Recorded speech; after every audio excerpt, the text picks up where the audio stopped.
시편 17편 강해입니다. 이 시편에서 보면은 이 시편을 기록한 다윗이라고 되어 있죠. 다윗은 억울한 일을 당한 것으로 보입니다. 그래서 시작부터 진실이라는 말로 시작하는데 이게 의롭다는 뜻입니다. 짜다크, 의롭다는 말입니다. 그래서 15절 끝날 때도 역시 의롭다는 말로 끝나는데 여기서 떳떳하게라고 번역된 말이 역시 똑같은 말입니다. 의롭다는 뜻입니다. 그러면 처음에 시작할 때도 나는 의롭고 끝날 때도 의롭다는 겁니다. 억울한 일을 당해서 억울한 일로 대적들에게 공격을 당하는 힘든 상황에서 밤새도록 기도한 것 같습니다. 밤을 꼬박 새우며 기도하다가 밝아오는 아침에야 확신을 얻고 평안을 누리는 그런 모습이 이 시편입니다. 이 시편을 통해 우리도 이렇게 억울한 일을 당했을 때 어떻게 하나님께 매달리며 기도해야 되는지 알아보도록 하겠습니다.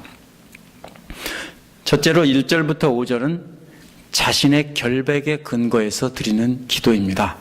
1, 2절에서 자신의 결백을 밝혀달라는 것입니다. 그리고 3절에서 5절은 자신이 결백하다는 것을 증명해 보이는 내용입니다. 먼저 1절을 보면 들어달라는 말이 3번이나 나옵니다. 근데 조금씩 다른 말입니다. 먼저 나의 진실을 변호해 주십시오 해서 변호라는 말은요, 듣고 있지 않은 사람에게 들어달라고 부르는 겁니다. 시편 기록자가 거짓 고소에 대해서 억울해하며 하나님 내 말 좀 들어보세요 라고 부르는 겁니다. 마치 그런 것과도 같습니다. 엄마가 부엌에서 일하는데 형과 동생이 싸우다가 억울하니까 동생이 엄마 형 좀 봐 하는 것과 똑같은 말입니다. 이렇게 해서 첫 번째 들어달라는 말은 부르는 말입니다. 내 말에 귀를 기울여 달라고 초청하는 내용입니다. 그런데 하나님은 즉시 도와주시 않으신 것 같습니다.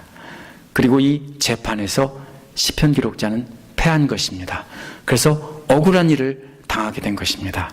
그런 상황에서 시편 기록자가 두 번째로 외친 것은 부르짖는 소리를 들어주십시오. 이 말은 이미 억울한 일을 당했어요. 그래서 울부짖고 있어요.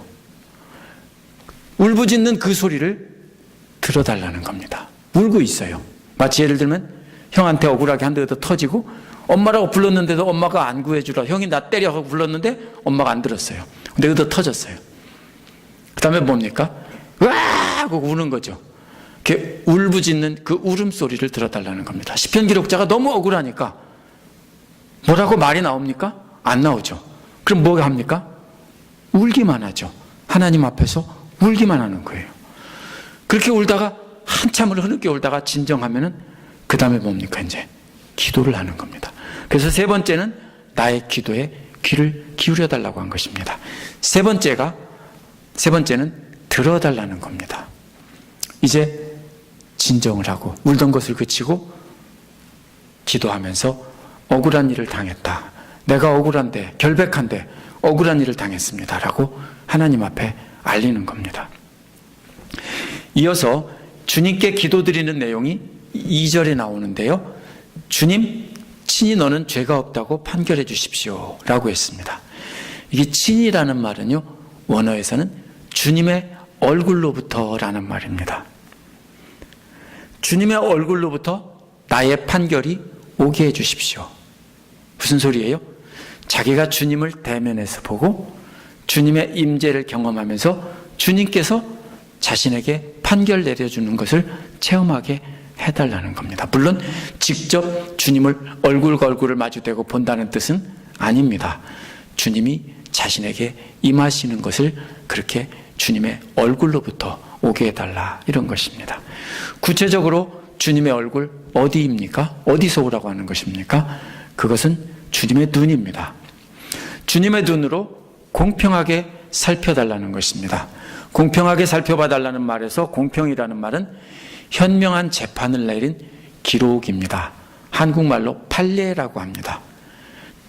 재판을 잘한 기록이 있으면 그것을 기록해뒀다가 나중에 법으로 판결할 수 없는 상황, 애매한 상황이 오면은 언제 이런 사건에서 어느 판사가 이렇게 판결을 내렸다, 이렇게 되는 겁니다.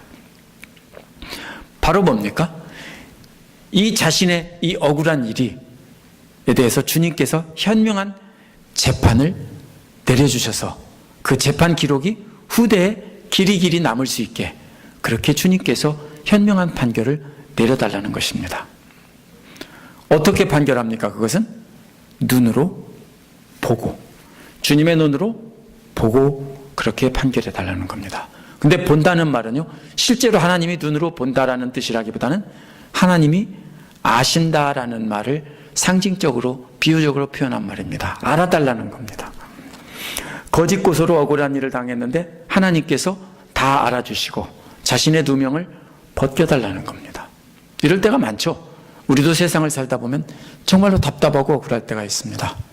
그럴 때 우리가 할 수 있는 것이 뭡니까?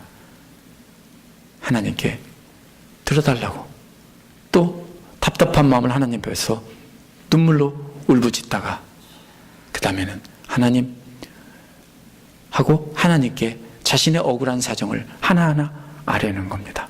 그래서 뭐 하라고요?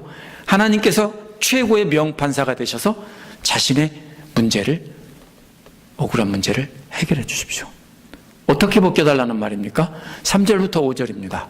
이 부분을 잘못 이해하면 시편 기록자가 100% 율법적으로 아무 흠이 없다라는 뜻으로 이해할 수 있습니다. 하지만 이는 자신이 완벽하다는 뜻이 아닙니다. 억울한 일을 당했는데 그 일에 대해서, 그 소송한 일에 대해서 자기는 결백하다라는 뜻입니다. 누명을 벗기는 장면을 역시 전번에 나온 대로 금을 검사하는 것과 같은 모습으로 비유해서 나옵니다. 첫 번째 3절에서는 나의 마음을 시험해 보시고 라는 말은 1차적으로 금을 눈으로 검사해서 불순물을 골라내는 겁니다. 이 금은 뭡니까? 땅에서, 광산에서 캐낸 금입니다. 그러면 어떻게 골라낼 수 있습니까? 먼저 눈으로 봤을 때 분명히 돌인 것은 골라내버리는 것이고, 그렇죠? 그 다음에 어떤 것은 금인지 아닌지, 금이 들어있는지 안 들어있는지 잘 봐야 되겠죠? 껍데기는 금인데 속에 보니까 돌인데 속에 금이 들어있으면 버리면 아깝잖아요. 그러니까 처음에는 분명한 것만 일단 눈으로 골라내는 겁니다. 그래서 시편 기록자에게 잘못이 있는지 하나님의 눈으로 완벽하게 찾아서 불순물을 다 찾아내셨는데 있었다 없었다? 없었다. 그런 말입니다. 둘째, 밤새도록 신문하시며라는 말은요, 원래 눈으로 발견하지 못한 것을, 그 속을 마치 수사관이 이렇게 캐묻는 것과 같은 겁니다. 질문하고 대답하고, 신문이라고 하죠. 신문할 때 쓰는 말입니다. 자, 그러면 이 금광석 이 앞에 있으면 그걸 어떻게 신문합니까? 신문이 뭐예요? 마음 속에 있는 것을 꺼내게 하는 거죠. 여기서 신문한다는 말로 썼지만 금을 조사한다면 어떻게 합니까? 쪼개가지고 속을, 마음속을, 속을 들여다보겠죠? 이제 그런 그림입니다. 이렇게 해서 시편 기록자의 마음속을 쪼개가지고 다 들여다봤는데 하나도 찾아내지 못했다, 이 말입니다. 세 번째로는 검사 방법은 불로 녹여 검사하는 것입니다. 세 번역에서는 샅샅이 캐어보셨지만, 이 말은 불로 녹여서 불순물을 찾아내는 모습입니다. 이렇게 다 골라냈지만 여전히 금과 돌이 섞여 있어요. 노다지하면 나는 100% 금만 와르르 나오는 줄 알았어요. 어릴 때 마켓나의 황금이라는 서부 영화를 봤는데 그 끝장면에 보면 벽에 막 다 금이에요, 다. 근데 저는 그런 줄 알았는데 그런 금이 아니에요. 뭡니까? 돌 속에 금이 섞여 있어요. 그럼 골라내서 금이 들어있는 돌은 마지막에 어떻게 합니까? 녹이면은 금만 빠져나오고 불순물은 버리는 겁니다. 하나님이 그렇게 불을 가지고 토치램프 같은 걸로 이렇게 막 가열하면서 검사하고 있는데 하나도 안 나왔다. 무슨 말이에요? 처음부터 끝까지 100% 순금이었다, 이 말입니다. 검사가 끝나고 아무 혐의가 나오지 않자 스스로 변론한 내용이 4절에서 5절입니다. 남들이야 어떠하든, 이 말은요, 사람의 행동에 대해서라면 이런 뜻입니다. 도덕적인 행동을 가리킵니다. 사람들의 행동에 대해서라면, 이 말은 대부분 죄악된 행동을 말합니다. 주님께서 하신 말씀이란 원어에서 주님의 입술의 말씀입니다. 뭐가 다릅니까? 주님의 입술의 말씀, 주님께서 직접 입술을 여서 말씀하시는 모습을 그림처럼 그린 말입니다. 하나님의 눈에서 이제 어디로 내려왔습니까? 앞에서는 눈으로 검사하셨는데 이번에는 입으로 내려와서 하나님께서 말씀하시는 것입니다. 그 하나님께서 말씀하신 것을 자기가 어떻게 했냐면은 다 들었다는 겁니다. 앞에서는 눈으로 봐도 아무 혐의가 없었는데 그 다음에 너 내가 한 말 다 지켰어? 라고 할 때 다 지켰다는 겁니다. 이젠 하나님께서 하지 말라고 하는 약탈의 무리의 길로 가지 않았다라고 했습니다. 이게 뭡니까? 야생동물이 다른 짐승들을 잡아먹든지 아니면 강도들이 다른 사람들을 해치고 돈을 뺏어가는 것 같은 그런 모습입니다. 그런 무리의 길로 가지 않았다는 겁니다. 근데 정확히 말하면 그런 무리의 악한 길로부터 자신을 완전히 지켰다는 겁니다. 따라가려고 안 해도 어떻게 됩니까? 그들이 자꾸 우리에게 어떻게 합니까? 들어오죠. 우리에게 뚫고 들어와서 같이 그런 죄를 범하자고 해요. 근데 자기가 적극적으로 따라가지 않았을 뿐만 아니라 그들이 자기에게 들어와서 꼬일 때도 자기를 철저하게 막고 지켰다라는 뜻입니다. 무엇에 따라서? 하나님 말씀에 따라서. 아마 고소한 내용이 그런 내용인가 봅니다. 고소한 내용이 이 사람이 남을 해치고 남을 것을 빼앗고 뭐 이런 것으로 고소했는가 봅니다. 자기는 그런 일을 한 적이 없다라는 겁니다. 5절에서 내 발걸음이 주님의 발자취만 따랐기에라고 했습니다. 이제는 주님의 입에서 나온 말씀이 시편 기록자의 발로 내려갔습니다. 이제는 원어에서는 내 발이 주님의 길을 단단히 붙잡았다, 이런 말입니다. 어떻게 발이 주님의 길을 붙잡습니까? 붙잡지 않을 때는 언제입니까? 미끄러져 넘어질 때입니다. 그렇죠? 그러면 뭡니까? 미끄러지거나 넘어지지 않도록 어떻게 합니까? 조심스럽게 잘 걷는 모습입니다. 얼음판을 걸을 때 어떻게 걸어요? 노인들이 얼음판에서 넘어지면 큰일이에요. 그죠? 뼈가 부러져요. 그럼 어떻게 해야 돼요? 살금살금 발을 땅에 딱 붙이고 미끄러지지 않게 조심스럽게. 이게 무슨 모습이에요? 이 길이라는 게 뭐예요? 주님의 말씀을 따라 어떻게 행하는 것이 길이에요. 근데 그 길을 갈 때 혹시 내가 빠뜨리고 말씀에서 떠나는 게 없는가? 발을 말씀에다가 착 붙이고 그렇게 넘어지지 않게 얼음판을 타듯이 그렇게 걸었다는 뜻입니다. 그래서 그 길에서 벗어난 일이 없었습니다. 이 말은 내 발걸음이 미끄러진 적이 없었습니다, 이 말입니다. 둘째 6절에서 12절은 이제 대적의 공격에 근거해서 기도하고 있는 장면입니다. 앞에서는 자신의 결백에 근거해서 기도를 했는데요, 이번에는 대적의 공격에 근거해서 기도하고 있습니다. 6절에서 8절은 마치 하나님을 친구나 보호자를 부르는 것까지 그렇게 부릅니다. 내가 주님을 부르니라고 했습니다. 이는 모두가 다 알아듣도록 큰 소리로 부른다는 뜻입니다. 이게 뭡니까? 많은 사람 앞에서 큰 소리로 이렇게 소리치는 것입니다. 왜 그렇게 큰 소리로 부릅니까? 원어에는 왜냐하면 자신에게 응답해 주실 것이니까. 그래야 하나님이 자신에게 응답해 주실 것이니까. 물론 오늘날 우리가 실제로 주여 하고 큰 소리로 불러야만 하나님이 알아듣습니까? 라고 그런 말은 아닙니다. 그래서 교회에서 주여 삼창하고 합시다 이렇게 해서 주여를 큰 소리로 불러야 하나님이 대답하시는 줄 알고 목이 터져라고 큰 소리로 부르면서 기도했던 적이 있습니다. 그러나 그런 뜻이 아닙니다. 이건 비유적인 표현입니다. 하나님을 간절히 부른다는, 울부짖듯이 간절히 부른다는 그런 비유적인 표현입니다. 하나님께 간절히 부르짖어야 하나님께서 응답해 주실 것이기 때문입니다. 부르고 나니까 그 다음에 어떻게 합니까? 귀 기울이셔서, 이 말은 뭡니까? 두 가지 말로 되어 있습니다. 하나는 몸을 구부리시고, 그 다음에 귀를 가까이 대는 모습입니다. 부르니까 멀리 있는 줄 알았는데 하나님이 가까이 계신 거예요. 멀리 있는 줄 알고 주여 하고 불렀는데 가까이서 왜 그러는데? 하고 귀를 대시는 모습이에요. 하나님은 그렇게 멀리 계신 분이 아니에요. 우리가 느끼기에 하나님이 안 계신 것 같고 나만 떨어져 있는 것 같고 힘들 때도 그런 게 아니에요. 하나님은 가까이 계시면서 우리가 부를 때 귀를 기울이시고, 먼저 고개를 숙이시고 귀를 기울이시는 하나님입니다. 그 다음에 내 아뢰는 말을 들어주십시오라고 했습니다. 그래서 이제 드디어 하나님께 말하고 있는 모습입니다. 7절은 출애굽기 15장 11절에서 13절에서 나오는 내용과 같은 내용입니다.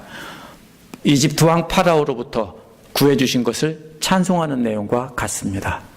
7절이 뭡니까? 주님의 미쁘심을 크게 드러내 주십시오라고 했습니다. 미쁘심이라는 말이 뭐냐면요, 헤세드입니다. 한결같은 사랑이라는 말입니다. 주님의 한결같은 사랑을 구별해서 드러내 주십시오, 이렇게 했습니다. 원어는 다르게 취급해달라라는 말입니다. 다르게 취급해달라. 크게 드러내 주십시오 이렇게 되어 있죠. 이것은 다르게 취급해달라. 누구를 다르게 취급합니까? 한결같은 사랑으로 나를 다르게 취급해달라.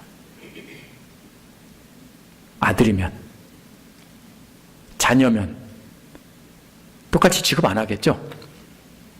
제가 어릴 때 돈을 아주 쉽게 벌었던 적이 있습니다. 우리 어머니가 일찍부터 흰머리가 나셨는데 흰머리를 한 개 뽑으면 1원씩 주마 그랬습니다.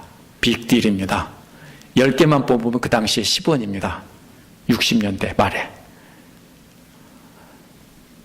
금방 얼마가 됩니까? 20원, 30원이 됩니다. 뭐 한 30분만 뽑으면은 한 50원 이렇게 됩니다. 근데 우리 막내 이모가 저하고 함께 살았어요. 막내 이모가. 근데 막내 이모가 저보다 4살인가 더 많아요. 제가 초등학생 때 이제 고등학교 1학년이니까 그랬어요.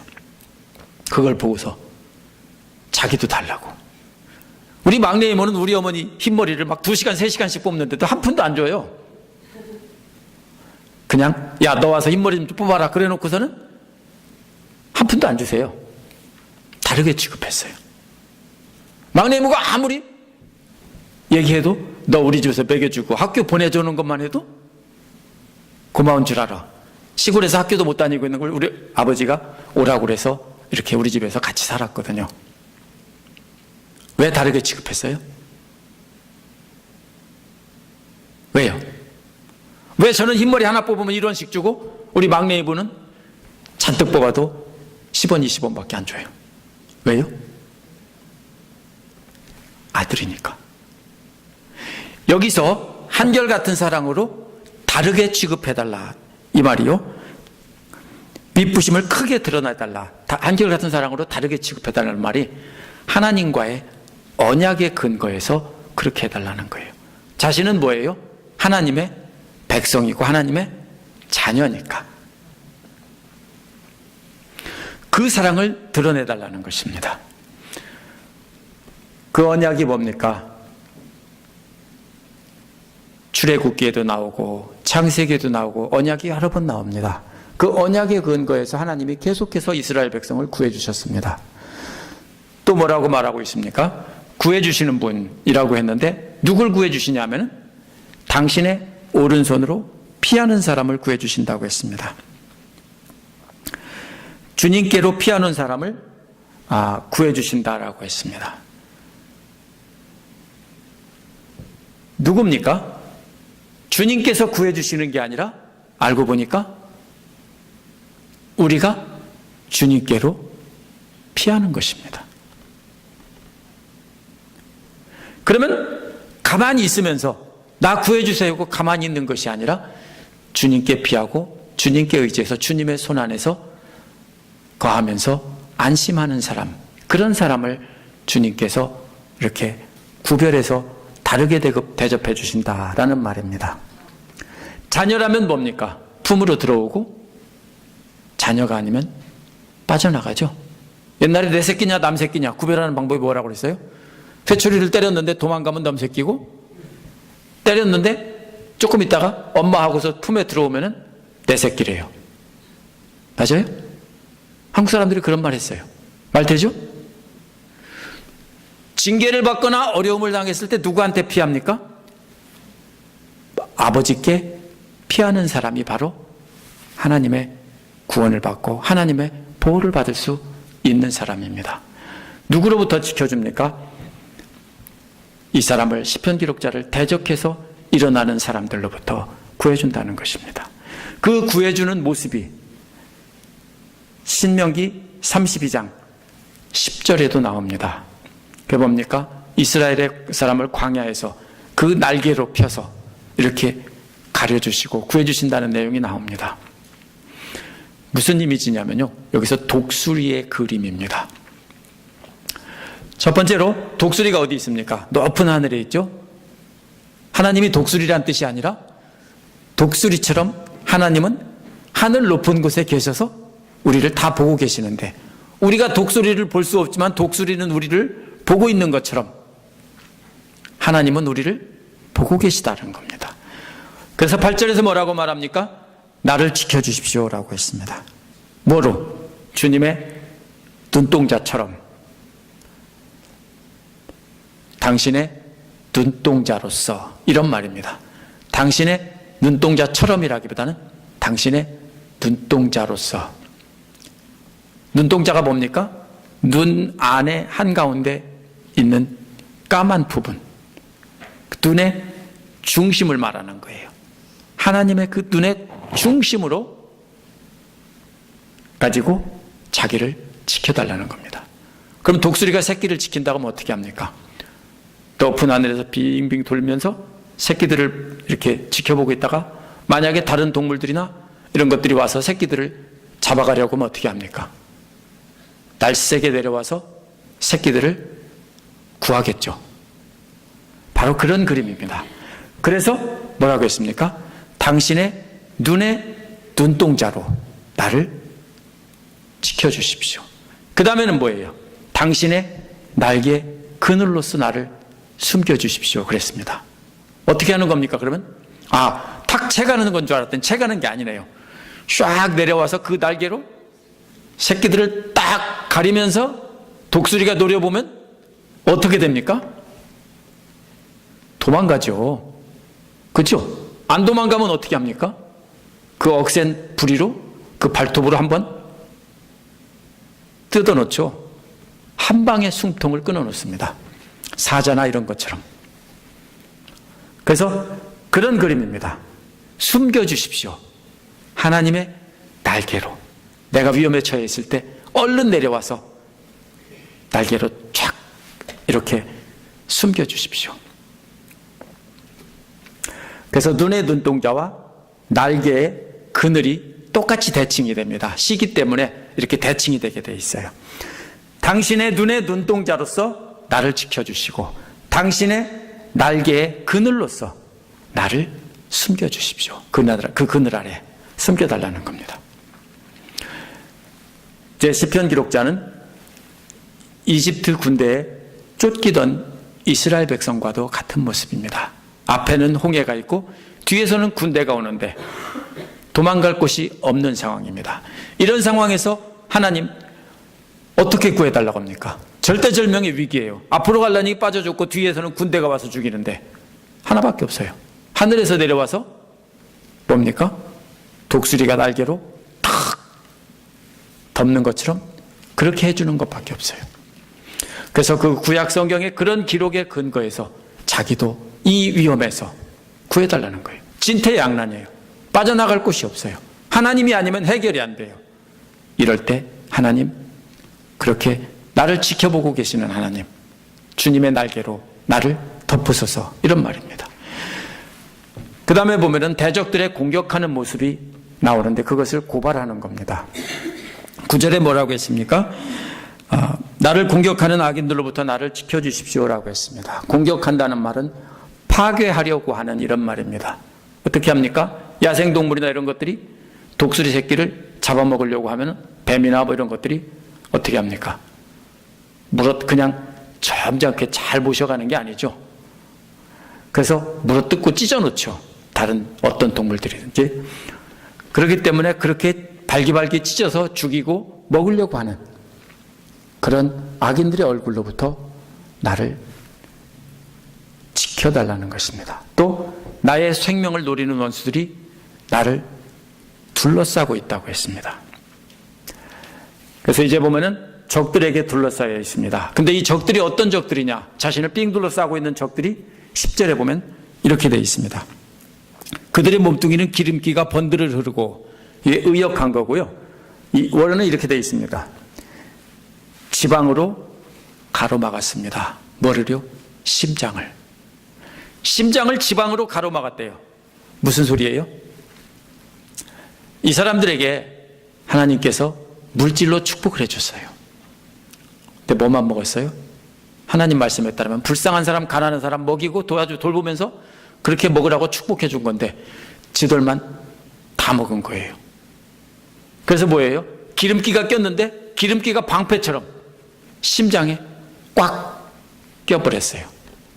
뭐라고 하나요? 요즘에 내장지방이라고 하나요? 예, 내장지방이라고 그래요. 체지방이 아니고 한국말로는요. 예, 그래서 그렇게 가로막은 상태입니다. 이것이 무슨 뜻입니까? 다른 사람에 대해서 냉담한 상태. 요한일서 3장 17절에 보면 궁핍한 형제를 의도적으로 돌보지 않은 상태. 그걸 고발하는 겁니다. 하나님께서 축복해 주셔서 많은 재물을 주셔서 양식도 주시고 풍족하게 살게 해주셨어요. 근데 뭐가 죄악이고 뭐가 악이냐요? 자기만 잘 먹고 잘 살면서 눈에 보이는 불쌍한 사람들을 하나도 돌보지 않고 자기만 사치하면 그게 바로 누구예요? 악인이에요. 악인은 무엇을 악한 일을 많이 하는 사람이 아니에요. 남 비방하고, 그죠? 이 악인은 시편 기록자를 비방하는 악인은 시편 기록자를 고발하고 욕하고 곤경에 빠뜨리고 자기는 어떻게 해요? 잘 먹고 잘 산다고요. 그게 바로 하나님의 대적이고 악인이에요. 그런데도 문제가 또 하나 나옵니다. 하나님이 공급해 주신 것을 잊고 거만하게, 오만으로 가득 차 있습니다 그랬죠? 거만하게 말합니다. 자기가 잘나서 부자고 잘 먹고 잘 살고 누리는 줄 알아요. 그래서 가난하고 불쌍한 사람들 어떻게 합니까? 싹 무시하고 짓밟으면서 그렇게 살아요. 그러면서 하나님의 신실한 종을 어떻게 해요? 공격해요. 누구 얘기 같아요? 오늘날 그런 사람들 많아요. 교회 안에도 많아요. 다른 곳에 얘기 들으면요, 불쌍한 목사님들 괴롭히고 막 저기 하다가 가까운 뉴올리언즈도 있었어요. 목사님 사례비를 일부러 안 준대요, 장로님이. 그리고 나가라고 막 괴롭히고 자기 말 안 듣는다고 괴롭히고 그러다가 결국 목사님 떠났어요. 좋은 목사님이었는데. 가까운 데도 있어요. 많아요, 그런 일이요. 누구예요, 그런 사람들이? 돈 있고 자기는 잘 사는데 의로운 하나님의 종은요, 괴롭히는 거예요.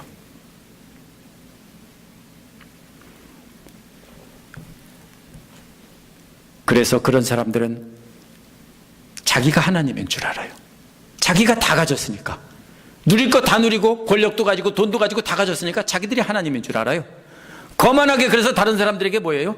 함부로 대하면서. 11절에서 뭐라고 그래요? 그들은 이제 우리의 발걸음을 둘러쌌습니다. 여기서부터 나타나는 그림은 군대가 포위하는 그림이에요. 아까도 둘러쌌다고 했죠? 이번에는 발걸음을 둘러쌌다고 했어요. 여기서 뭐라고 했어요? 나를 뒤따라 에워싸고라고 그랬죠? 이 원어는요, 우리의 발걸음을 둘러쌌습니다. 이런 말이에요. 어떻게 발걸음을 둘러싸요? 계속 시편 기록자는 도망가려고 피하려고 움직이고 있는데 어떻게 해요? 이 대적들이 포위했다고요. 그러면서 포위망이 좁혀듭니다. 포위망이 점점 좁혀지자 이제는 거의 손에 닿을 정도로 상태가 됐습니다. 그래서 뭐라고 하고 있어요? 이 몸을 땅바닥에 메어치려고 노려봅니다. 모를 때는 못하죠? 포위망을 좁혀오다가 가까이 오면 그 다음에 뭡니까? 어떻게 메어칩니까? 다리를 잡고 그냥 개구리 메어치듯이 땅바닥에다 휙 돌려서 메어쳐버린다고요. 물론 진짜로 메어치는 게 아니고 그렇게 그림으로 표현한 것입니다. 그런데 이 위급한 상이 얼마나 위급하냐면요, 그거를 비유한 것이 바로 사자에 비유한 겁니다. 그는 뭐와 같습니까? 찢으려고 찢을 것을 찾는 사자와 같다. 뭐냐니까? 찢으려고 달려드는 사자와 같다는 말입니다. 뭡니까? 사자가 이미 확 하고 달려들기 시작했어요. 얼마나 위기예요. 달려들면 그 다음에 어떻게 해요? 사자들이 몇 초면 숨통 끊어놓을 것 같아요? 개 같은 거 뭐 이런 거 아무리 싸나운 개도요 1초도 안 걸려요. 집사님 10초 안 가요. 만밥 먹으면요 한 번에 숨통 탁 물어서 몇 번 흔들으면 바로 죽어요. 이제 그런 절대절명의 위기를 표현하는 거예요. 1초는 거짓말이에요. 숨이 끊어지는 시간은 있겠지만 숨통을 끊어놓는 데는 1, 2초면 끝나요. 바로 그렇게 절대절명의 위급한 순간, 사자가 이미 목을 물어서 숨통을 끊으려고 이미 공중에 떠 있는 그림이에요. 그 다음 두 번째 그림은 뭐예요? 먹잇감을 찾느라고 뭡니까? 또 나옵니다. 숨어서 먹이를 노리는 기운 센 사자 같습니다. 이거는 숨어서 먹이를 찾는 젊은 사자, 티네이저 사자입니다. 티네이저 사자 같습니다. 이런 말입니다. 고양이나 개 같은 것도요, 티네이저 때는 참 빨라요. 그런 것과도 같다는 겁니다. 어떻게 했는지 아세요? 고양이 키운 사람들은 잘 알 수 있어요. 제가 유튜브 같은 데서 사자나 호랑이 먹이 잡으려고 뛰려고 웅크리고 숨어 있는 거 보니까 우리 고양이하고 똑같아요. 어떻게 합니까? 앞발을 탁 뒤로 당기고 몸을 낮추고 뒷발을 앞으로 바싹 붙인 다음에 점프할 준비를 하고 있어요. 그러다 뛰면 어떻게 됩니까? 팍 뛰어가지고 날아가는 뭡니까? 나비도 잡아요. 새도 잡아요, 고양이들이. 바로 그런 그림이에요. 뛸 준비가 끝났어요. 하나는 뭐예요? 이미 날랐고 하나는 뛸 준비가 끝났어요. 티네이저 사자가 뛸 준비가 끝났는데 먹이를 발견했으면 놓치는 경우는 하나도 없어요. 이렇게 절대절명의 위기라고요. 이렇게 내가 위험한 순간에 있으니까 하나님 구해주세요, 이런 말입니다. 이런 때가 있었습니까? 빠져나갈 방법이 없어요. 포위망을 좁혔고 발목을 잡고 패대기 치려고 준비하고 있고 사자가 물어뜯듯이 이미 자기를 향해서 저들이 몸을 날렸다라는 것입니다. 우리도 하나님 앞에 우리의 어려운 상황을 이렇게 낱낱이 하나님 앞에 구할 수 있어야 됩니다. 기도해야 합니다. 세 번째로 보면은 13절에서 15절에 보면 대적들의 멸망과 자신을 구원해달라는 기도가 나옵니다. 13절에서 뭐라고 말합니까? 일어나십시오, 주님. 여기서부터는 이제 전쟁터의 그림입니다. 하나님이 전사로서, 왕으로서, 장군으로서 이제 대적과 싸울 때 앉아 계신데 뭡니까? 싸우고 막 이렇게 하고 있는 상황에서 하나님이 이제 벌떡 일어나는 겁니다. 그를 대적하시고, 이 말은 무슨 말이냐면요, 여기 보면은 그를 대적하시고, 이 말은 죽이려고 적에게 다가가는 겁니다. 일어나십시오, 적에게 다가가십시오. 그 다음에 뭐예요? 세 번째는 다가가서 가까이 다갔어요. 한 방의 끝이에요. 그래서 어떻게 됐어요? 그를 굴복시키라고 했습니다. 굴복시키십시오 그랬죠? 하나님이 앉아 계신 하나님이 일어나기만 하면, 그래서 내 적에게 다가가기만 하면 바로 굴복시켜요. 땅바닥에 엎드리게 하고 뭡니까? 두들겨 패는 거예요. 발로 차가면서. 이미 싸움이 한 방에 끝났다는 뜻이에요. 그리고 뭐라고 합니까? 그렇게 해서 내 생명을 구하여 주십시오. 그런데 뭘로 구해달라는 말입니까? 주님이 칼을 드셔서 악인의 생명에서 나를 구해달라고 했습니다. 당신의 칼로 어떻게 합니까? 땅바닥에 엎드려져 있는 대적을 어떻게 합니까? 목을 댕강 날려서 나를 구해달라는 겁니다. 14절에서는 뭐라고 말합니까? 14절에서는 세상에서 받을 몫을 다 받고 사는 자들에게서 나를 구해 주십시오라고 했습니다. 여기서는요, 당신의 손으로 구해달라는 겁니다. 앞에서는 칼로 적을 죽여서 나를 구해달라는 거예요. 적을 죽이는 것이 나를 살려주는 거예요. 안 그러면 나를 또 죽일 테니까. 그런데 적을 죽인 뒤에는 그 다음에 뭐예요? 그 칼을 놓으시고 이제는 그 손으로 나를 잡으셔서 이렇게 자신을 구해달라는 겁니다. 손으로 건져주세요. 누구로부터 구해달라는 겁니까? 이 세상에서 받을 몫을 다 받고 사는, 원어는요, 세상의 수컷들로부터 이런 말입니다. 왜 수컷이라기는 세상에 남자들이 이 권력을 쥐고 있잖아요. 세상의 수컷들, 남자들. 근데 그의 몫이 이 생명에 있는, 이 세상에 있는 이런 사람들이에요. 이 사람들은 뭘 사는 사람들입니까? 세상에 있는 것이 다인 줄 알아요. 이 세상에 있는 것이 다인 줄 알고 이 세상에 있는 것만 꽉 붙잡고 살고 있는 그 세상의 힘센 자들, 그런 자들로부터 구해달라는 겁니다. 근데 그들의 배가 어떤 배예요? 당신이 보물로 가득 채워준 배예요. 뭐라 그랬어요? 그들은 주님께서 쌓아주신 재물로 자신의 배를 채우고 그랬죠?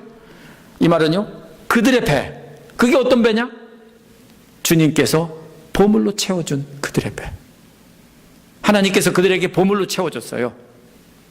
어떻게 하라고요? 그걸로 하나님 말씀대로 살면서 불쌍한 사람도 도우면서, 물론 자기는 굶어 죽으란 얘기가 아니에요. 하나님의 계명을 따라 그렇게 살라고 보물을 채워줬는데 어떻게 됐어요? 자기들만 잘 먹고 잘 살아요. 그 다음에 남은 것을 누구에게 줘요? 자녀들에게 물려주고, 그래도 또 남아서 자식들에게까지 물려줄 만큼 그렇게 많다고요. 사람들은 이걸 보고 뭐라고 그래요? 축복이라고 그래요. 여기서는 이게 축복이 아니고 뭐예요? 저주고 심판이에요. 하나님의 심판이에요. 물론 재물이 있다는 게 하나님의 심판은 아니에요. 그런데 이렇게 재물로, 또 세상 영광으로, 권력으로, 명예로 세상에서 성공한 사람들이 주변에 있는 믿음의 형제들이나 불쌍한 사람들을 돌보지 않고 자기 배에다가 기름만 잔뜩 채운다면, 보물로 가득 채운다면, 자식의 또 물려줘가면서 이대로 영원히 왕국을 이루려고 한다면 뭐 얘기 같아요? 한국에 있는 재벌 기업가들이나 미국에 있는 사람들도 마찬가지예요. 부자들이 다 그래요. 부자가 계속 대물림 되죠?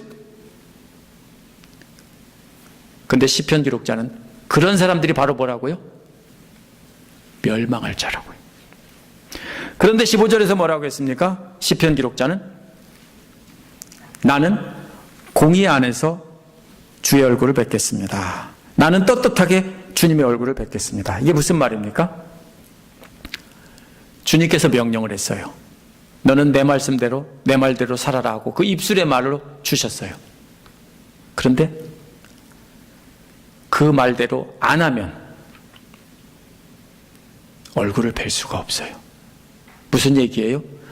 아이한테 동생 잘 보고 설거지도 해놓고, 그리고서 집 청소 다 해놓고, 그리고서 숙제도 다 해놔라 하고서 가면서 엄마가 하룻밤 자고 친척집에서 오고서 큰언니한테 돈을 줬어요. 이거 가지고 이렇게 하고 동생들도 먹이고 이렇게 하라고 맡겨놓고 하루 갔어요. 근데 그거 자기 혼자 먹고 동생들 아무것도 안 하고 청소도 안 하고 숙제도 안 하고 아무것도 안 하고 친구들 모여서 띵까띵까 놀다가 어머니가 오셨으면 뭐라고 하겠어요? 떳떳하게 어머니 오셨어요? 하고 떳떳하게 얼굴을 뵐 수 있어요? 못 뵀죠? 그런 얘기예요.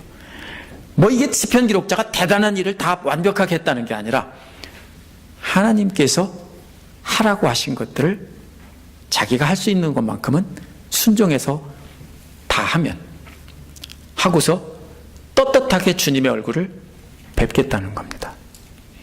말씀대로 살아야 주님을 배울 수 있습니다. 그 다음에 또 뭐라 하겠습니까? 마지막에 깨어나서 주님의 모습을 배울 때, 이게 무슨 말이냐면요, 앞에서 밤새도록 3절에서 신문한다는 말이 나오죠.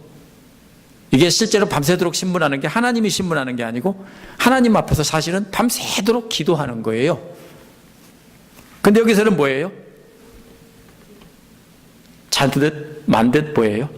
밤새도록 잠을 못 자고 뒤척거리면서 기도하며 산잠을 잤어요. 그러다 새벽녘에 잠깐 잠들었다가, 그럴 때 있죠? 정말로 힘들 때 그런 때 있죠. 한숨도 못 자다가 새벽녘에 잠깐 잠들었다가 깼어요. 깨어나서 주님을 모습을 배울 때 주님과 함께 있는 것만으로도 내게 기쁨이 넘칠 것입니다. 원어는요, 나는 당신의 형상으로 만족할 것입니다. 이 깨어난다는 말이 뭡니까? 꿈이나 환상으로 본다는 뜻이 아닙니다. 밝은 낮에 하나님이 자기와 함께 한다는 것을 경험한다는 말입니다. 그것만 가지고도 만족하겠다는 겁니다. 역시 이 사람 부자 됐어요? 안전해졌어요? 아니에요. 여전히 그 문제는 그대로 있어요. 위기에 처했고 너무나 답답하고 죽을지도 모른다는 그런 막막한 상황에 있어요. 제 아내가 아팠던 것도 그런 위기인지도 몰라요. 이대로 죽을지도 모른다. 남편은 미국 가 있고. 그런 막막한 상황에서 어떻게 할 거냐는 거예요. 어떻게 하라고요? 하나님 앞에 나의 억울함을 호소하고, 또 대적들이 자기에게 한 것을 하나님께 알리면서 하나님 앞에 기도하는 거예요. 뭘 기도해요? 내가 뭘 잘못했나를 먼저 하나하나 점검을 해봐야 돼요. 이렇게 해서 소원이 무엇입니까? 잘 먹고 잘 사는 것이 소원이 되면 안 됩니다. 물론 잘 먹고 잘 사면 좋습니다. 제가 잘 먹고 잘 사는 것이 하나님의 축복이라고 하면은, 만약 여기가 한국 사람이 많은 곳이라면은 우리 교회는 부흥될 겁니다. 근데 제가 그게 복이 아니라고 하면은 부자들은 다 도망갈 겁니다. 안 그렇겠어요? 귀 막고 듣기 싫어해요. 왜? 자기들은 잘 먹고 잘 살고 누리고 살고 있는데 그게 다가 아니라고 하면 싫죠. 제가 무슨 얘기하려는 겁니까? 지금 우리에게 있는 어려움이나 고난 그 자체가 저주나 고통이 아니고, 무엇이 저주냐면은 매배 부른데도 하나님을 몰라보고 은혜를 모르고 말씀도 모르고 자기 마음대로 사는 것은 저주이고, 이런 고통스러운 상황에서도 하나님께 피하고 하나님께 의지해서 하나님의 품 안에서 감사 찬양하는 것은 그게 바로 축복입니다. 그런 사람들은 하나님께서 독수리처럼 지켜보고 계시고 독수리 날개로 덮듯 그렇게 보호해 주실 것입니다. 기도하겠습니다. 우리 말씀 기억하면서 함께 기도하시겠습니다. 어떤 어려움이 있습니까? 질병 때문에, 또 이웃과의 관계 때문에, 자녀들 때문에 고통이 있으면 이 시간 시편 기록자처럼 하나님 앞에 낱낱이 구하시고, 또 내가 무엇을 하나님 앞에서 잘못했는지 낱낱이 회개하시면서 하나님만 의지하겠노라고 이 시간 함께 기도하시겠습니다.